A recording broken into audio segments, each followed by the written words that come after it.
নতুন রেসিপি নিয়ে আসলাম। আজকে রান্না করব এই যে রুই মাছের মাথা দিয়ে, আলু দিয়ে আর গোবিন্দভোগ চাল দিয়ে মুড়িঘণ্ট।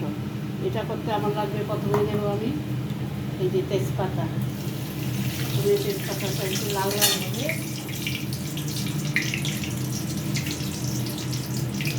তারপরে দেবো জিরে, তারপরে এই যে জিরে দেবো, 1 চামচের মতো জিরে দেবো। জিরে দিয়ে মশলাটা একটু দিলে তারপরে দেবো একটু পেঁয়াজ। মাথা তো রুই মাছের মাথা একটু আশ্বাস গন্ধ হয়, তার জন্য একটু পেঁয়াজ দেবো, গন্ধটা যাতে চলে যায়। ওই জন্য আমি একটু পেঁয়াজ দিই, এই যে অল্প একটু পেঁয়াজ দিই। একটু পেঁয়াজ দিয়ে এই যে করে গোবিন্দভোগ চালের জন্য চাল দিয়ে একটু তেলের মধ্যে ভাজা ভাজা করে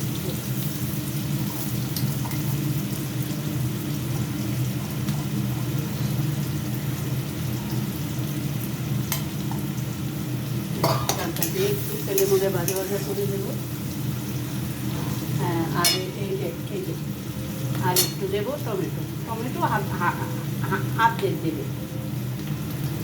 যে পরিমাণে করবে তোমরা, যে পরিমাণে মাছের গুঁড়ো থাকবে সেই পরিমাণে মশলাও দেবে আর টমেটো দেবে। টমেটো অল্প দিলে হয়ে যাবে, অর্ধেক দিলে হয়ে যাবে, বেশি দিলে আবার ভালো লাগবে না।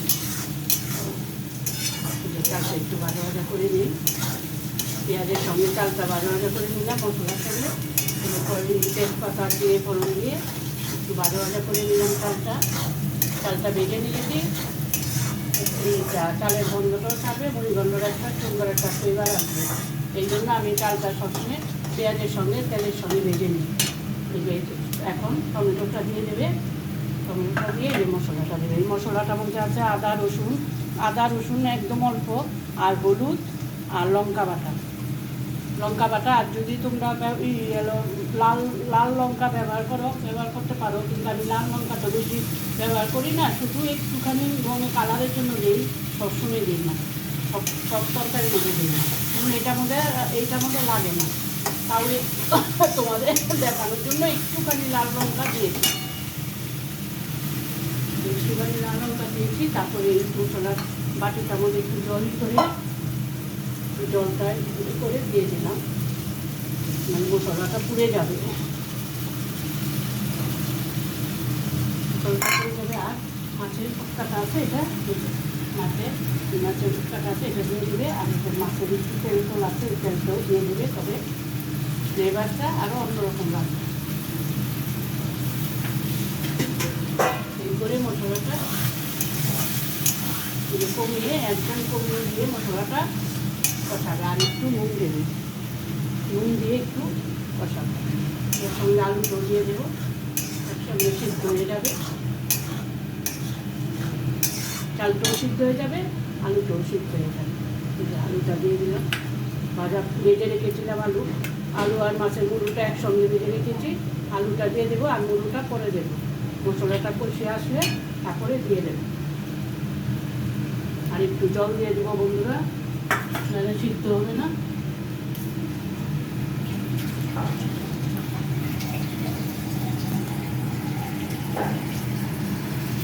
এই যে আর একটু দিয়ে দিলাম জল। এই যে চালটাও সিদ্ধ হবে, মশলার সঙ্গে সঙ্গে মশলাটাও বসে যাবে, আর চালটাও সিদ্ধ হবে, আর আলুটাও সিদ্ধ হবে। আর মাছের মুড়োটা আমি নামানোর কিছুক্ষণ আগে দিয়ে দেবো। মাছের মুড়োটা ভালো করে ভেজে রেখেছি, দেখো খুব সুন্দর করে ভালো করে ভেজে রেখেছি। আর এটা করে দেবো, আর মশলাটা কষে ঢাকনাটা খুলে দিলাম। এই যে দেখো চালটা গোবিন্দভোগ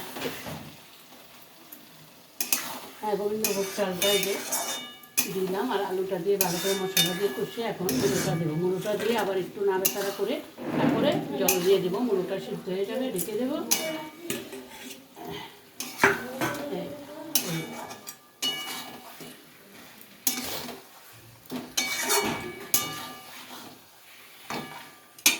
একটু জল দিয়ে আবার ঢেকে দেবো।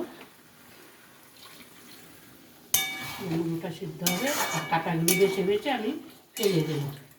মাছের মুড়োর কাঁটাগুলো ফেলে দেবো।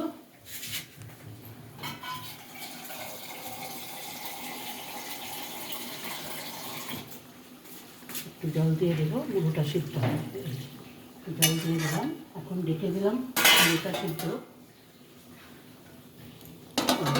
এই যে মুড়োটা সিদ্ধ